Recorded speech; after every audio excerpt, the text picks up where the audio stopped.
Hello everyone, कैसे हैं आप सभी का बहुत बहुत स्वागत है।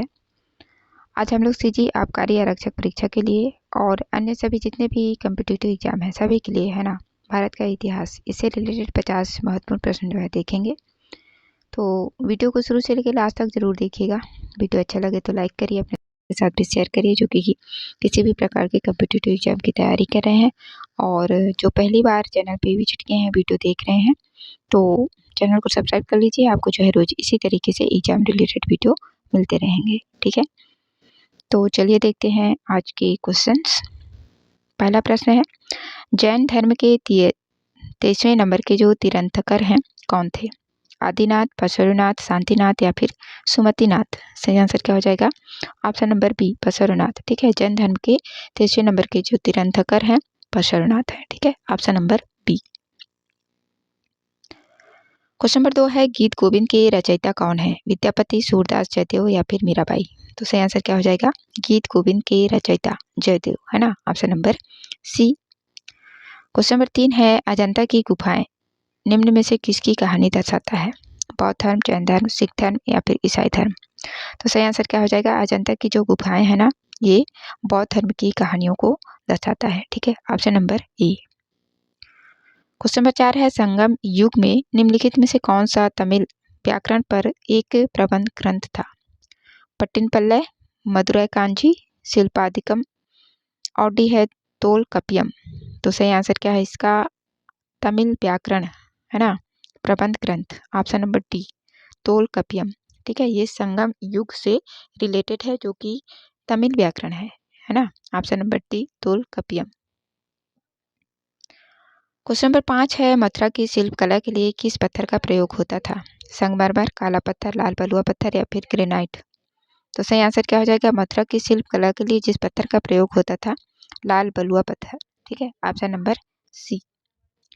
क्वेश्चन नंबर 6 है, निम्नलिखित में से कौन सी कृति किसी विधवा के पुनर्विवाह को प्रतिबंधित करती है? आपको उस कृति का नाम बताना है जिसमें जो है पुनर्विवाह को प्रतिबंधित किया गया है, निषेध है ना। एक लव स्मृति, अर्थशास्त्र, अष्टाध्यायी या फिर मनुस्मृति? तो सही आंसर क्या है इसका? ऑप्शन नंबर डी, मनुस्मृति, है ना। इसमें जो है विधवा के पुनर्विवाह को प्रतिबंधित किया गया है। ठीक है, ऑप्शन नंबर डी, मनुस्मृति के अनुसार जो है विधवा जो पुनर्विवाह नहीं कर सकती। क्वेश्चन नंबर 7 है, निम्नलिखित में से किस दिल्ली सुल्तान ने आगरा नगर की स्थापना की? फिरोज शाह तुगलक, सिकंदर लोदी, अलाउद्दीन खिलजी या फिर गयासुद्दीन बलबन? तो सही आंसर क्या हो जाएगा? आगरा नगर की स्थापना किसने की है? सिकंदर लोदी। ठीक है, option number B. Question number 9 है, मीना पत्रिका के रचयिता हैं तुलसीदास, सूरदास, कबीर या फिर केशवदास? सही आंसर क्या हो जाएगा? मीना पत्रिका के रचयिता तुलसीदास। ठीक है, ऑप्शन नंबर ए। अगला क्वेश्चन है जो कि कथन और कारण वाला है। कथन है, भारत के सभी धार्मिक विश्वासों में सूफीवाद अत्यधिक लोकप्रिय है। कारण है, सूफीवाद का विश्वास है कि सभी मनुष्य एक ही ईश्वर के संतान हैं। ABCD नीचे 4 ऑप्शन दिए हुए हैं, उसमें से देख के आपको बताना है कि सही आंसर क्या होगा। तो इसका जो सही आंसर है ऑप्शन नंबर ए है। कथन और कारण दोनों सही हैं तथा कारण जो है कथन को स्पष्ट करता है ना। भारत के सभी धार्मिक विश्वासों में सूफीवाद जो है अत्यधिक लोकप्रिय है और क्योंकि कारण है, सूफीवाद का विश्वास है कि सभी मनुष्य एक ही ईश्वर के संतान हैं। ठीक है, ऑप्शन नंबर ए। कथन और कारण दोनों सही हैं तथा कारण जो है कथन को स्पष्ट करता है। ठीक है, अगला क्वेश्चन है क्वेश्चन नंबर 11, राणा प्रताप एवं अकबर के बीच कौन सा युद्ध हुआ था? तालीकोटा का युद्ध, पानीपत का युद्ध, हल्दी घाटी का युद्ध या फिर सिंध खेड़ का युद्ध? तो सही आंसर क्या है इसका? राणा प्रताप और अकबर के बीच जो है कौन सा युद्ध हुआ था? हल्दी घाटी का युद्ध। ठीक है, ऑप्शन नंबर सी। अगला क्वेश्चन है क्वेश्चन नंबर 12, निम्नलिखित में से किस गवर्नर जनरल के शासनकाल में छत्तीसगढ़ राज्य का ब्रिटिश साम्राज्य में विलय हुआ? Lord William Bentinck, Lord Ellenborough, Lord Canning या फिर लॉर्ड डलहौजी? सही आंसर क्या हो जाएगा? Option number D, Lord Dalhousie के शासनकाल में जो है छत्तीसगढ़ राज्य का ब्रिटिश साम्राज्य में विलय हुआ। ठीक है, लॉर्ड डलहौजी। ठीक, क्वेश्चन नंबर 13 है, सांप्रदायिक चुनाव की व्यवस्था निम्न में से किस अधिनियम के द्वारा की गई? 1891 की जो अधिनियम थी या फिर 1909, 1919 या फिर 1935? सो सही आंसर क्या है इसका? ऑप्शन नंबर बी, 1909 का जो अधिनियम था ना, इसी के द्वारा जो है सांप्रदायिक चुनाव की व्यवस्था की गई थी। ठीक है, option number B, 1909। Question number 14 है, असहयोग आंदोलन से संबंधित निम्नलिखित क्षेत्रीय आंदोलन थे। पहला है संयुक्त प्रदेश का एका आंदोलन, मेवाड़ का बिचौलिया आंदोलन, पंजाब का अकाली आंदोलन और चौथा है आंध्र प्रदेश का अल्लूरी सीताराम राजू का आंदोलन। तो इसका जो सही आंसर है ऑप्शन नंबर डी 1, 2, 3, 4 सभी है ना। असहयोग आंदोलन से संबंधित ये सभी क्षेत्रीय आंदोलन थे। ठीक है, ऑप्शन नंबर डी 1, 2, 3, 4।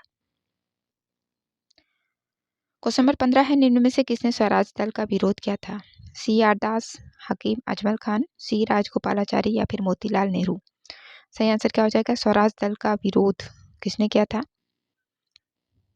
सी राजगोपालाचारी। ठीक है, ऑप्शन नंबर सी।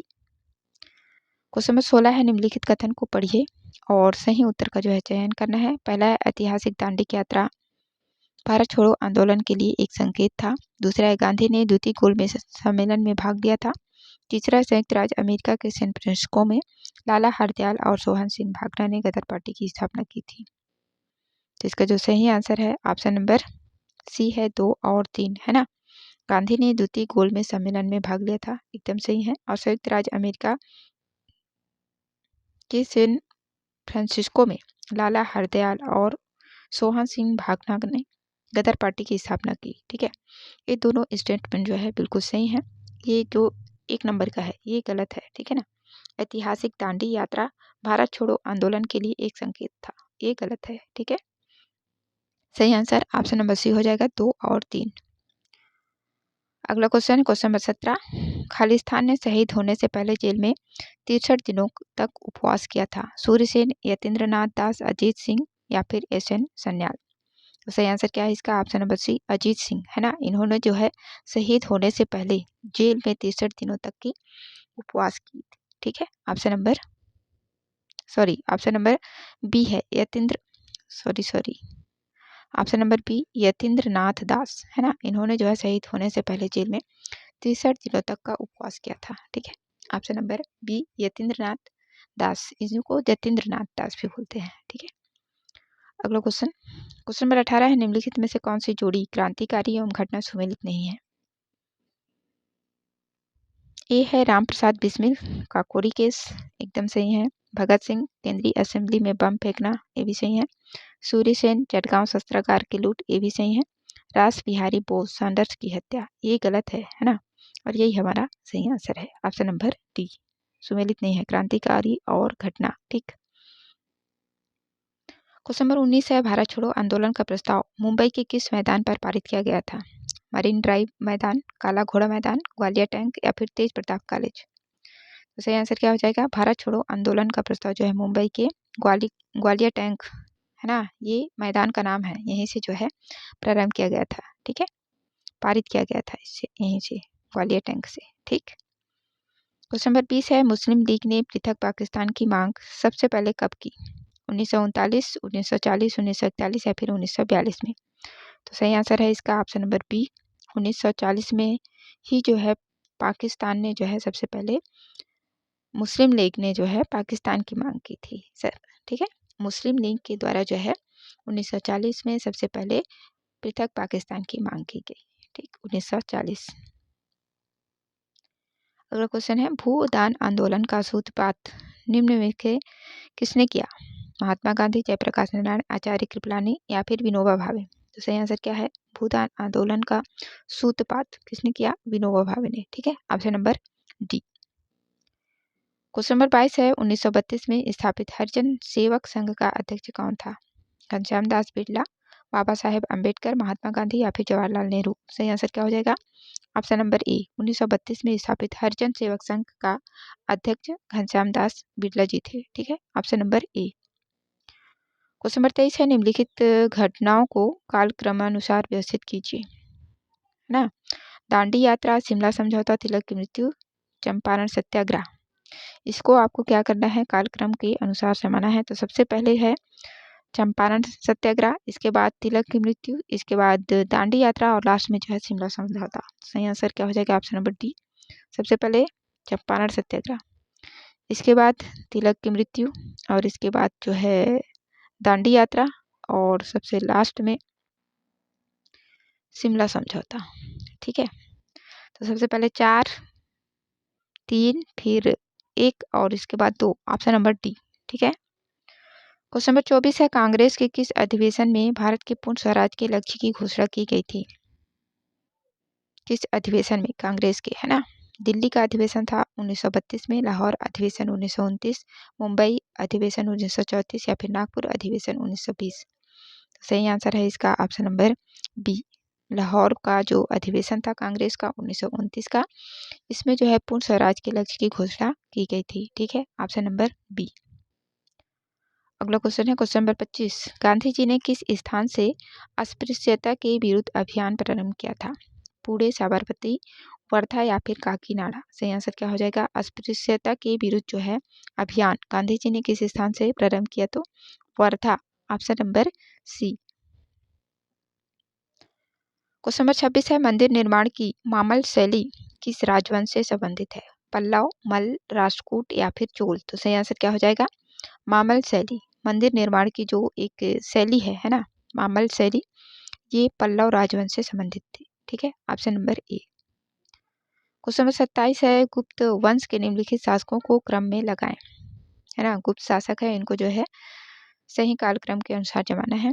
पहला है चंद्रगुप्त, दूसरे नंबर पे है समुद्रगुप्त, तीसरे पे है चंद्रगुप्त द्वितीय और चौथे नंबर पे है कुमारगुप्त और पांचवें नंबर पे है स्कंदगुप्त। तो इसका जो सही आंसर है ऑप्शन नंबर डी। ये सभी जो है लाइन से जमे हुए हैं, चंद्रगुप्त, समुद्रगुप्त, उसके बाद चंद्रगुप्त द्वितीय, फिर कुमारगुप्त और लास्ट में स्कंदगुप्त। ठीक है, 1 2 3 4 5। ठीक, ऑप्शन नंबर डी। अगला क्वेश्चन है, प्रयाग प्रशस्ति में निम्नलिखित में से किस गुप्त सम्राट की उपलब्धियों को उत्कीर्णित किया गया है? चंद्रगुप्त प्रथम, समुद्रगुप्त, चंद्रगुप्त द्वितीय या फिर स्कंदगुप्त? सही आंसर क्या हो जाएगा? ऑप्शन नंबर बी, समुद्रगुप्त, है ना। इनकी उपलब्धियों का जो है इसमें उत्कीर्णन किया गया है प्रयाग प्रशस्ति में। ठीक है, इसी से ही इस प्रयाग प्रशस्ति से ही पता चलता है कि समुद्रगुप्त ने जो है छत्तीसगढ़ को जीता था। ठीक है, छत्तीसगढ़ के किस राजा को परास्त करके? महेंद्र को। ठीक है, प्रयाग प्रशस्ति में ही इस बात का उल्लेखित है। ठीक है, तो जो प्रयाग प्रशस्ति है समुद्रगुप्त की उपलब्धियों को उत्कीर्णित किया गया है इसमें। ठीक, option number B. Question number 29 है, निम्नलिखित में से कौन सा शासक वर्ण व्यवस्था का रक्षक कहा जाता है? पुष्यमित्र, शुंग, खारवेल, गौतमीपुत्र सातकर्णी या फिर समुद्रगुप्त? सही आंसर क्या हो जाएगा? वर्ण व्यवस्था का रक्षक, है ना, Gautamiputra Satakarni, option number C. Question number 30 है, किस मौर्य सम्राट ने जैन भिक्षु बनने से पश्चात सिंहासन त्याग दिया? चंद्रगुप्त, अशोक, कुणाल या फिर बिंदुसार? सही आंसर क्या हो जाएगा? ऑप्शन नंबर ए, चंद्रगुप्त, है ना। ये जैन धर्म को स्वीकार करने के बाद जो है जैन भिक्षु बनने के बाद सिंहासन का त्याग कर दिए। ठीक है, ऑप्शन नंबर ए, चंद्रगुप्त। दोस्तों यदि वीडियो अच्छा लग रहा है तो लाइक कर दीजिए और अपने दोस्तों के साथ शेयर भी कर दीजिए। ठीक है, और जो पहली बार वीडियो देख रहे हैं उनसे रिक्वेस्ट है कि चैनल को सब्सक्राइब कर लीजिए। आपको जो है रोज इसी तरीके से एग्जाम रिलेटेड वीडियो मिलते रहेंगे। ठीक है, अगला क्वेश्चन नंबर 31 है, कौन सा दर्शन त्रिरत्न को मानता है? बौद्ध दर्शन, न्याय दर्शन, योग दर्शन या फिर जैन दर्शन? तो सही आंसर क्या हो जाएगा? ऑप्शन नंबर डी, जैन दर्शन, है ना। ये त्रिरत्न को मानता है ना। अगला क्वेश्चन है क्वेश्चन नंबर 32, केवल प्रत्यक्ष प्रमाण को कौन स्वीकार करता है? जैन, चार्वाक, बौद्ध या फिर सांख्य? तो सही आंसर क्या हो जाएगा? केवल प्रत्यक्ष प्रमाण को जो स्वीकार करता है चार्वाक, ऑप्शन नंबर बी। ठीक है, अगला क्वेश्चन है सुमेलित करने वाला है ना। एक साइड जो है राज्य है और दूसरे साइड उसकी राजधानियां आपको सुमेलित करना है। ए में है अंग, अंग की जो राजधानी थी चंपा। ठीक है, 3 से चेदी, चेदी की जो राजधानी थी सुक्तिमती। सूरसेन, सूरसेन की राजधानी कहाँ थी? मथुरा में। और अस्पक, इसकी राजधानी थी प्रतिष्ठान। ठीक है, अंग, चंपा, चेदी, सुक्तिमती, सूरसेन, मथुरा, अस्मक, प्रतिष्ठान।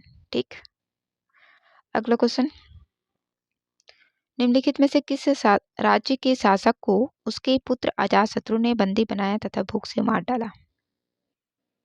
है ना, किस शासक को जो है उसके पुत्र अजातशत्रु ने बंदी बनाया था? बिंबिसार, बिंदुसार, शिशुनाग या फिर उदयन? सही आंसर क्या हो जाएगा? Option number A, Bimbisara. Bimbisara का पुत्र अजातशत्रु ने उसे बंदी बना लिया और भूख से मार डाला। ठीक है, option number A. Question number 35 है, निम्नलिखित में से कौन सा मौर्य शासक अमित्रघात के नाम से जाना जाता था? चंद्रगुप्त, बिंदुसार, अशोक या फिर दशरथ? सही आंसर क्या हो जाएगा? अमित्रघात, बिंदुसार, है ना, ऑप्शन नंबर बी। अगला क्वेश्चन है क्वेश्चन नंबर 36, कालिदास की साहित्यिक कृति कौन सी नहीं है? जो कालिदास की कृति नहीं है, रचना नहीं है, उसको बताना है। मृच्छकटिकम, मेघदूतम, ऋतुसंहार, विक्रमोर्वशी? सही आंसर क्या हो जाएगा? Mrichchhakatikam, option number A. ठीक है, ये जो है कालिदास की रचना नहीं है। अगला क्वेश्चन क्वेश्चन नंबर 37 है, गणितज्ञ जिन्होंने शून्य का सिद्धांत दिया था? पाणिनि, बराहमिहिर, आर्यभट्ट या फिर भास्कर? सही आंसर क्या हो जाएगा? Option number C, Aryabhata. इन्होंने जो है क्या किया? शून्य का सिद्धांत दिया था। ठीक है, अगला क्वेश्चन है क्वेश्चन नंबर 38, दक्षिण भारत में चोलों के समय में स्थानीय प्रशासन की निम्नलिखित इकाइयां थी? ऊर, कोट्टम, बन, लाडू, नगरम? सही आंसर क्या हो जाएगा? Option number D. ये सभी जो है दक्षिण भारत में चोलों के समय में स्थानीय प्रशासन की इकाइयां हुआ करती थी। ठीक है, ऊर, कोट्टम, बन, लाडू, नगरम। ठीक है, ऑप्शन नंबर डी 1, 2, 3, 4। अगला क्वेश्चन नंबर 39, निम्नलिखित में से कौन सी जोड़ी प्राचीन भारत का राजा और राजवंश सुमेलित नहीं है? जो सुमेलित नहीं है उसको बताना है। मूलदेव, सुंग वंश, मिलिंद शक वंश, रुद्रदामन कुषाण वंश, पुलुआमी चोल वंश, करिकल पांड्य वंश? जो सुमेलित नहीं है, ऑप्शन नंबर ए, मूलदेव सुंग वंश, है ना, ये सुमेलित नहीं है। बाकी मिलिंद शक वंश, रुद्रदामन कुषाण वंश, पुलुआमी चोल वंश, करिकल पांड्य वंश सभी सुमेलित है ना। क्वेश्चन नंबर 40 है, शिवाजी की प्रशासनिक व्यवस्था में निम्नलिखित में से कौन अधिकारी विदेशी मामलों का प्रभारी था? पेशवा, सुन्नी, सुमंत या फिर फडणवीस? सही आंसर क्या हो जाएगा? विदेशी मामलों का प्रभारी, है ना, सॉरी, किसका? विदेशी मामलों का प्रभारी कौन था? सुमंत। ठीक है, शिवाजी के शासनकाल में। ठीक, अगला क्वेश्चन है क्वेश्चन नंबर 41, पानीपत की तीसरी लड़ाई किसके बीच लड़ी गई थी?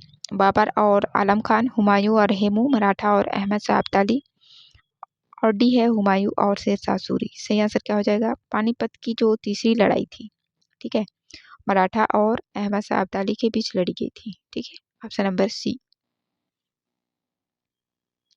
क्वेश्चन नंबर 42 है, निम्नलिखित में से किस वर्ष में शिवाजी और राजा जय सिंह के बीच पुरंदर की संधि पर हस्ताक्षर किए गए? 1660, 1665, 1670 या 1676? सही आंसर क्या हो जाएगा? पुरंदर की संधि पर हस्ताक्षर कौन कौन? शिवाजी और राजा जयसिंह के बीच 1665 में। ठीक है, option number B. Question number 43 है, निम्नलिखित में से किस गवर्नर जनरल ने भारत में स्थानीय स्वशासन की व्यवस्था लागू की? Lord Canning, Lord Lytton, Lord Northbrook या फिर लॉर्ड रिपन? सही आंसर क्या हो जाएगा? ऑप्शन नंबर डी, स्थानीय स्वशासन की व्यवस्था, लॉर्ड रिपन, है ना, ऑप्शन नंबर डी। अगला क्वेश्चन है, 1857 के विद्रोह के समय निम्नलिखित में से कौन भारत का गवर्नर जनरल था? Lord Dalhousie, Lord Canning, Lord Lytton या फिर लॉर्ड इरविन? 1857 के विद्रोह के समय जो भारत का गवर्नर जनरल था, लॉर्ड कैनिंग। ठीक है, ऑप्शन नंबर बी। अगला क्वेश्चन नंबर 45, ब्रह्म समाज के संस्थापक इनमें से कौन थे? राजा राम मोहन राय, यही तो थे, राजा राम मोहन राय। ठीक है, ऑप्शन नंबर ए। ठीक, अगला क्वेश्चन है क्वेश्चन नंबर 46, हिंदू विधवा पुनर्विवाह अधिनियम कब लागू किया गया? 1856 में, 1818, 1820 या फिर 1807 में? सही आंसर क्या हो जाएगा? हिंदू विधवा पुनर्विवाह अधिनियम, है ना, ये जो है 1856 में लागू किया गया। ठीक है, option number A. Question number 47 है, भारतीय स्वतंत्रता के समय 15 अगस्त 1947 में कांग्रेस अध्यक्ष पद पर कौन था? आचार्य JB कृपलानी, डॉक्टर राजेंद्र प्रसाद, मौलाना आजाद या फिर सीतारामैया? तो 15 अगस्त जब हमारा देश आज़ाद हुआ उस समय जो है कांग्रेस अध्यक्ष पद पर आचार्य JB कृपलानी थे। ठीक है, कांग्रेस के अध्यक्ष पद पर। क्वेश्चन नंबर 48 है, किस वर्ष महात्मा गांधी ने भारत छोड़ो आंदोलन का सूत्रपात किया? 1920 में, 1930, 1940 या फिर 1942? सही आंसर क्या हो जाएगा? ऑप्शन नंबर डी, 1942 में। ठीक, भारत छोड़ो आंदोलन का सूत्रपात। क्वेश्चन नंबर 49 है, दसरोजा पत्रिका राष्ट्रीय आंदोलन के दौरान किसने प्रारंभ की थी? मोहम्मद अली जिन्ना, अब्दुल गफ्फार खान, लाला लाजपत राय, बाल गंगाधर तिलक। सही आंसर क्या हो जाएगा? द सरोजा पत्रिका, जो कि राष्ट्रीय आंदोलन के दौरान किसने प्रारंभ किया था? तो अब्दुल गफ्फार खान। ठीक है, option number B. Last question है क्वेश्चन नंबर 50। 1878 में मद्रास से प्रकाशित द हिंदू के प्रकाशन से संबंधित थे? जी एस अय्यर, जी नटेशा अय्यर, वीर राघवाचारी और टी कृष्णामाचारी। आपको बताना है कि कौन कौन से व्यक्ति हैं जो इस समाचार प्रकाशन से संबंधित थे, द हिंदू के इस प्रकाशन से, है ना? तो जी एस अय्यर थे और वीर राघवाचारी। ठीक है, 1 और 3 ऑप्शन नंबर सी। ठीक, 1 और 3 ऑप्शन नंबर सी। 1878 में जो है द हिंदू मद्रास से प्रकाशित किया जाता था, है ना? इससे जो संबंधित व्यक्ति थे जी एस अय्यर और वीर राघवाचारी। ठीक, तो ये थे 50 महत्वपूर्ण प्रश्न भारत के इतिहास से। आशा करती हूँ आप लोगों को वीडियो अच्छा लगा होगा। वीडियो देखने के लिए आप सभी का बहुत बहुत धन्यवाद। ठीक है, मिलते हैं अगले वीडियो में।